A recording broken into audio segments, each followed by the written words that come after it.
Greetings to you.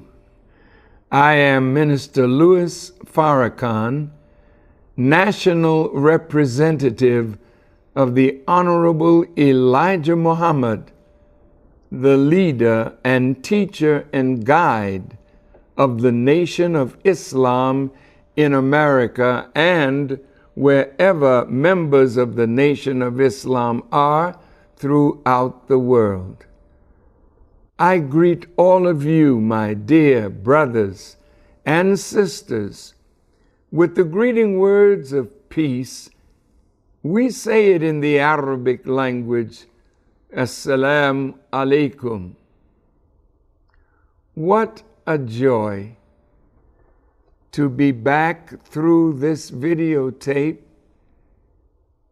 to the great city of London and the great nation of the United Kingdom.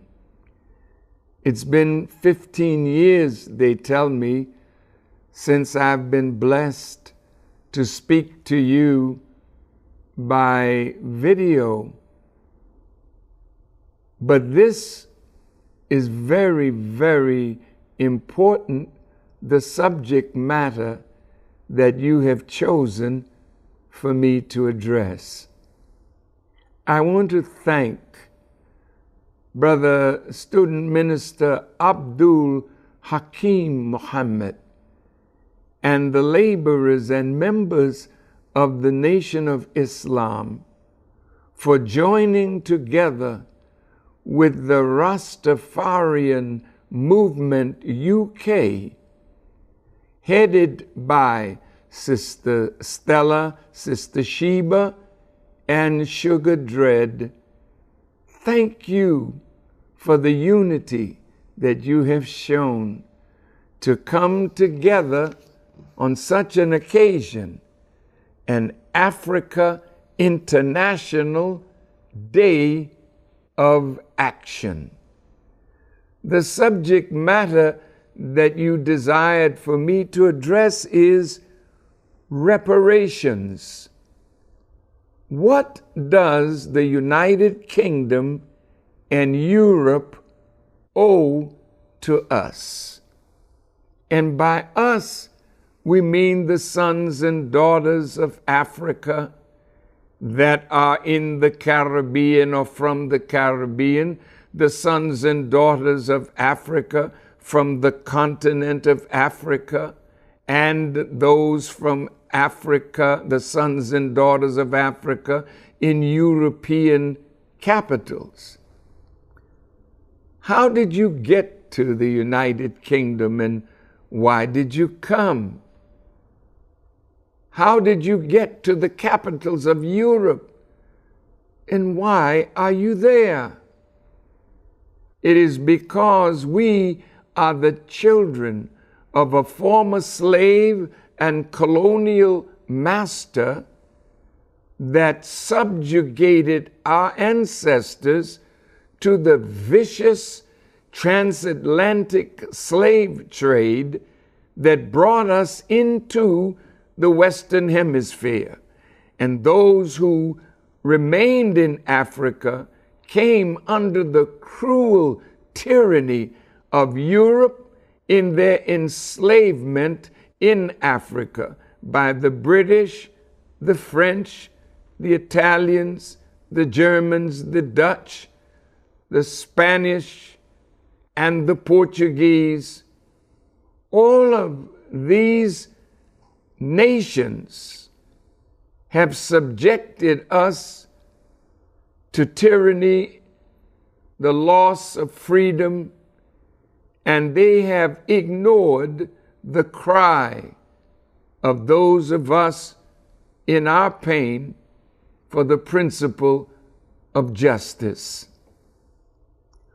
What does the United Kingdom and Europe owe to those whom they formerly enslaved and colonized? Well, if the biblical law of justice is applied, a life for a life. Tens of millions of us have been destroyed in the Middle Passage of the transatlantic slave trade. Tens of millions of us have been destroyed on the African continent. If Europe were to pay for the lives of black and brown and red and yellow people who have lost their lives under colonialism and slavery, I don't think too many Europeans, white Europeans, would be left if that law were applied. And then when you think of what Europe gained from our enslavement. When I was last in London, they don't allow me to come there now, but when I was last there, what a beautiful capital city London was, London is, as the capital of the British Empire. What a beautiful city Paris is, and Amsterdam, and Berlin, and Rome, and Palermo. But all those capitals, all the stones in the streets, all the beautiful buildings that your artists and craftsmen have built, were built on the backs of those whom your ancestors enslaved and colonized. Do you think that the pendulum of justice that is swinging back and forward through time, do you think that you will have to pay for the evil that was done to so many? Of course, the Bible says God is not mocked. Whatsoever a man soweth, the same shall he also reap. What will Europe reap? What will the United Kingdom reap? What will America reap for what she has done? Well, don't you think it would be wise to pay attention to the law of justice? Because in our universe, and when I say our, I mean our universe, this is a universe constructed on the balance of justice.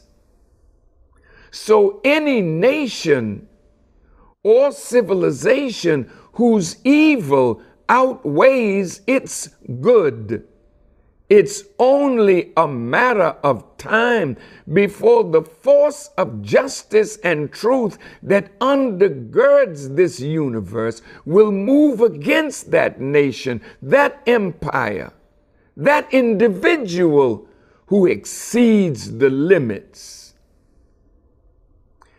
That doesn't bode well for the present day world, for what it has earned.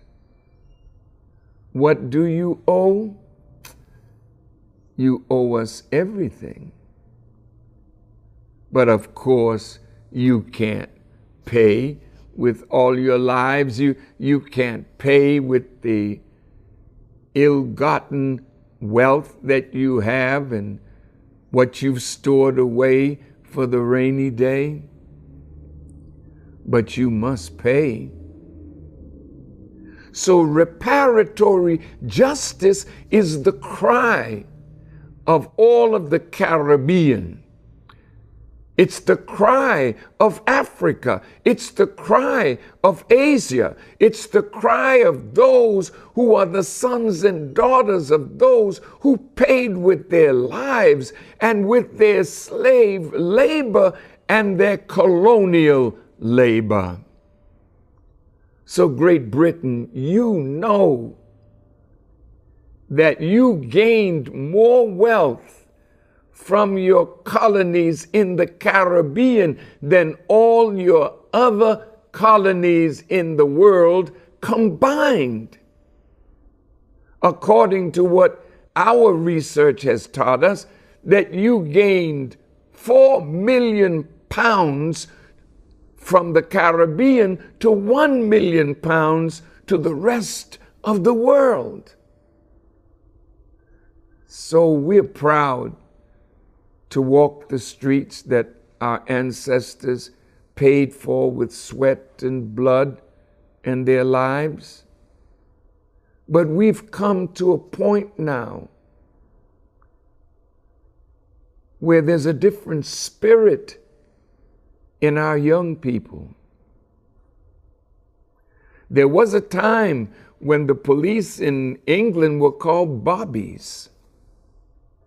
And the bobbies never misused the people. They had a little stick, and with that stick, they were able to keep law and order. Oh, what a difference years make. And now the police are dressed in military garb with heavy weapons and all kinds of means of suppression of mass risings against government authority and the abuse of authority. So it's a different time now.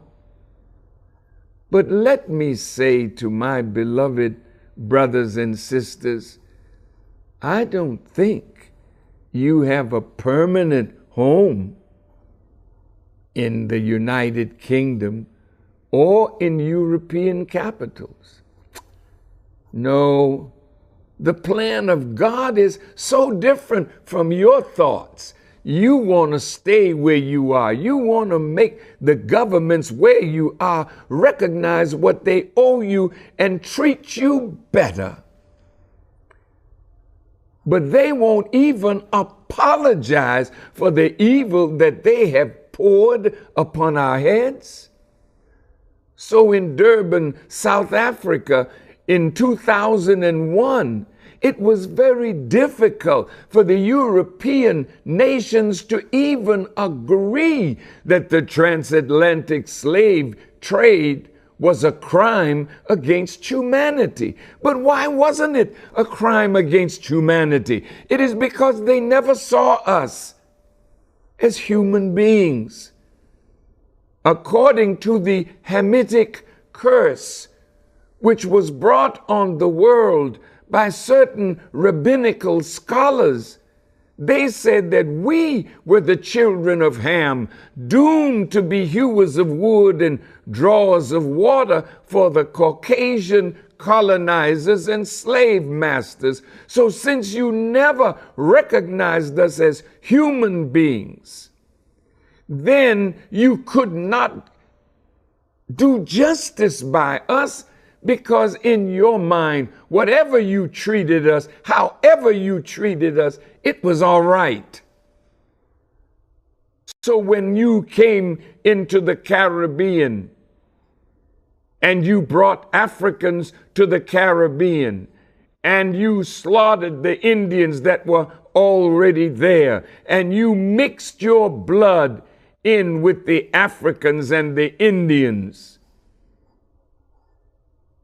you set up a system where we could make you rich. You took the raw materials of the Caribbean and worked us. You came and you bought up thousands of hectares of land in the Caribbean, and then you took the African slaves or the peasants and you hitched us to the plow of your capitalistic ideas.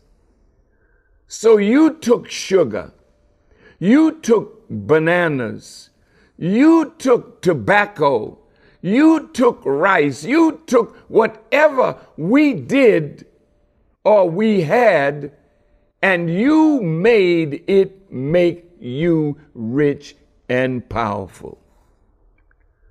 But we always wanted to be free. We always wanted to be independent. So when you granted us what you called independence, what did you leave in place? You left in place the cultural apparatus that made us willing slaves. You left your religion, you left your politics, you left your education, you left your jurisprudence in all your colonies, and you acculturated us into yourself. So the British slave masters and colonial masters made us into little Britons, little British. So we always wanted to come to London, come to England, and you allowed us to come. But those of us who had more education, what you call a tertiary education, we had nowhere in the Caribbean to practice what we were learning, so a brain drain took place. And that's why we're there in London, we're there in Paris, we're there in Rome, we're there in Europe, in Germany, in Amsterdam. But now you don't want us anymore. We're becoming a problem wherever we are. So now, brothers and sisters, the scripture comes into play that in that day, every man will find refuge under his own vine and fig tree. Well, now you have skills. You've given those skills to Europe. Now you have skills. You've taken the brain power of Africa, the Caribbean, and brought it to Europe again. Now the Caribbean is poor and marginalized.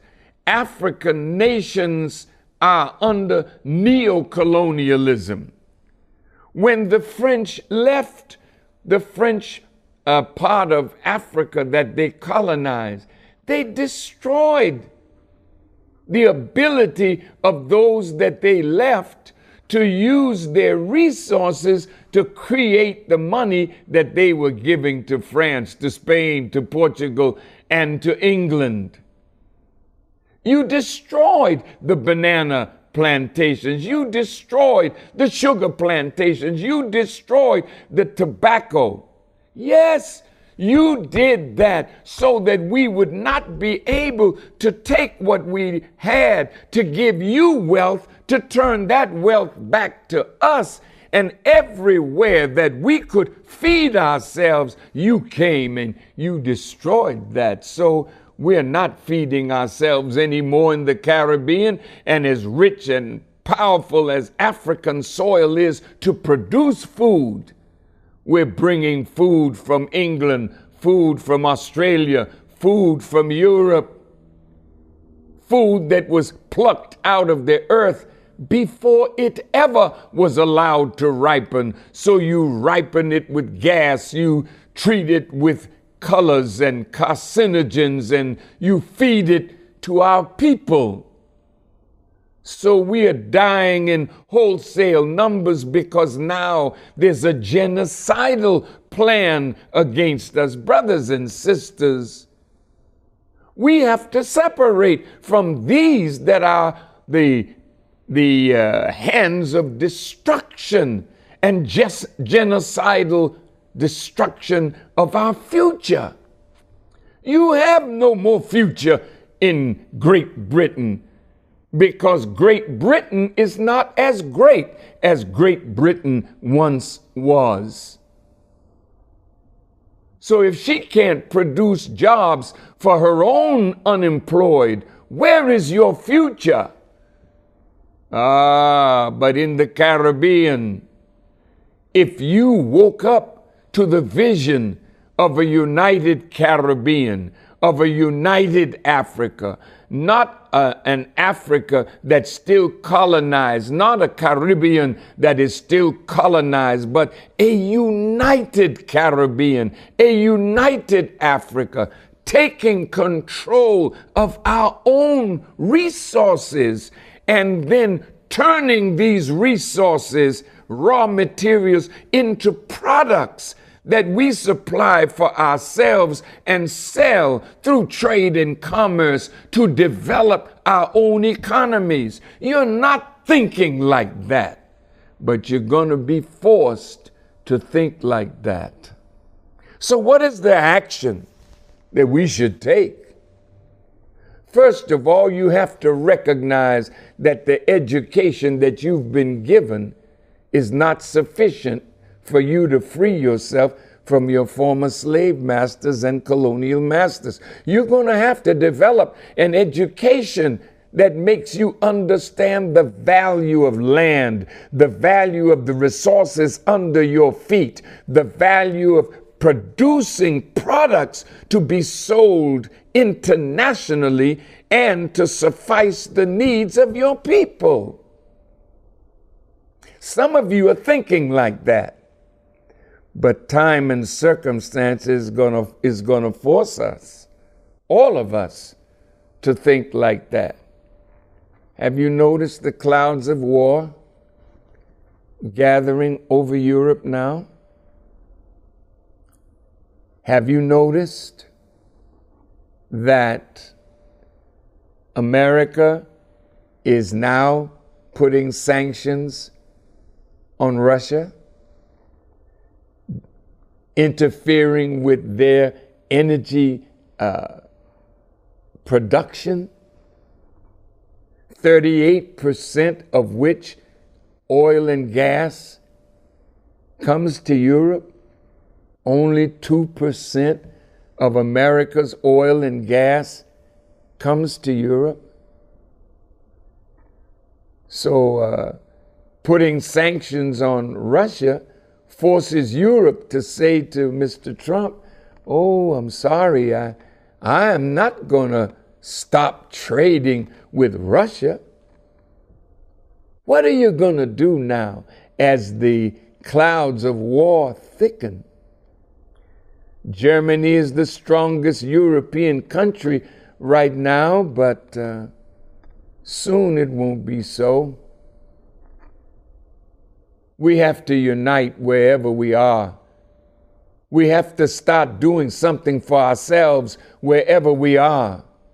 We've got to stop allowing the enemy to increase us in more division.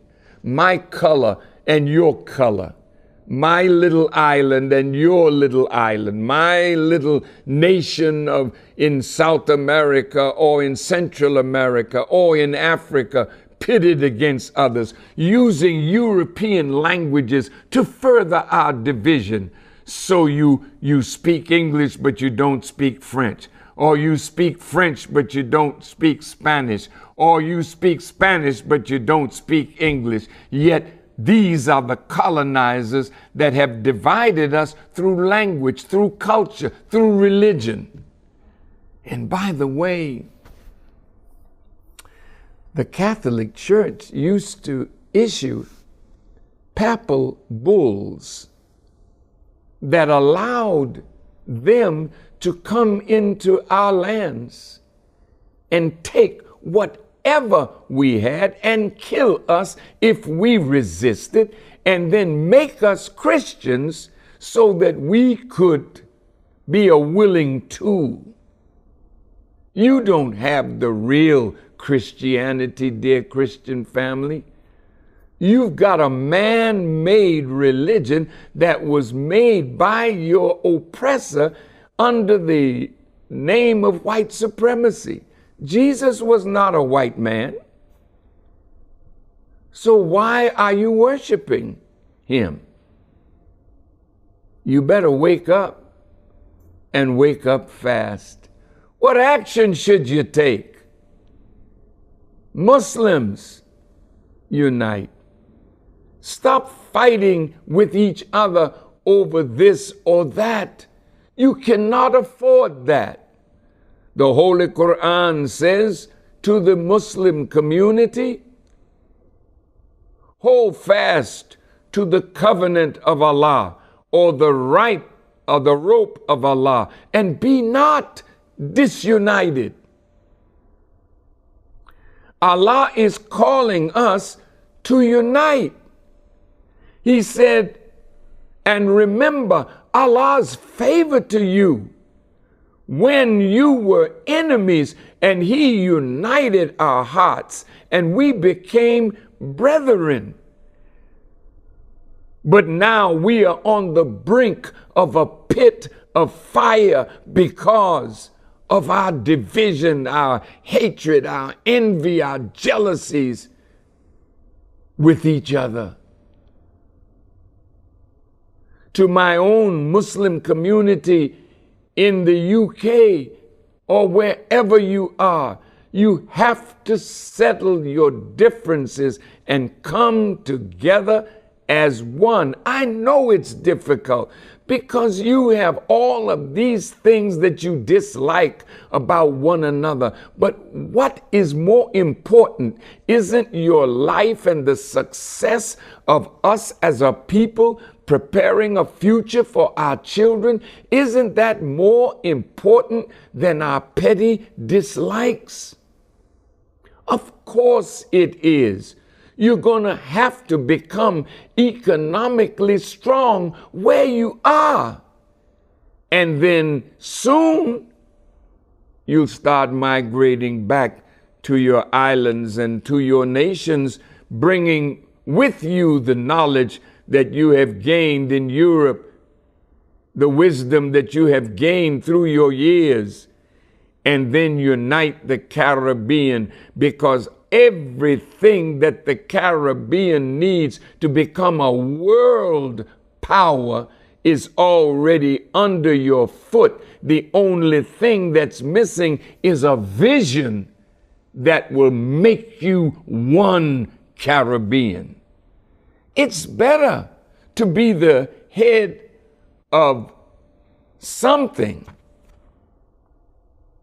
It is better for you not to think of yourself as a little nation and be the tail of nothing, when in unity you could be the head of something. So I think I used up enough of the time. I'm asking you in this day of action to remember this. Europe is not going to give you reparations, but the repair for us is already here. In the Bible, it says, I will send my messenger from before my face, and he will prepare the way before me. And that messenger would have healing in his wings. Healing in his wings. What are the wings of a messenger of God? The wings of a messenger of God is knowledge. What you are suffering from is ignorance and the manipulation of our ignorance by the forces of power. You wouldn't have even had this meeting today. Why? Because somebody fears what Farrakhan is saying. What am I saying that you should be afraid of? You, England, should be afraid of the wrath of God. You should be afraid in a day and time like this that you have to reap what you have sown. Don't tell me you love your children and you won't do justice by those whom your fathers oppressed and enslaved. So, my beloved brothers and sisters, we must unite. We must set up an educational system that will free us from our former slave masters. You don't need their system of jurisprudence. You need to set up a law system of your own. You can do these things. You've done it for them. Now wake up and do it for yourself. May Allah bless you. May Allah guide you. May Allah strengthen you. And may you become the great people that you were born to be. But you must separate from the mind, the spirit of your former slave masters. And I will close with this. The Quran says, set your face for religion, being upright, the nature made by Allah in which He has created man. And there is no altering Allah's creation. And in another place in the Quran, it says, set your face for religion, being upright, before they come from Allah, that which cannot be averted, and on that day they shall be separated. And the Bible comes back saying, be ye not conformed to this world, but be ye transformed by the renewing of our minds.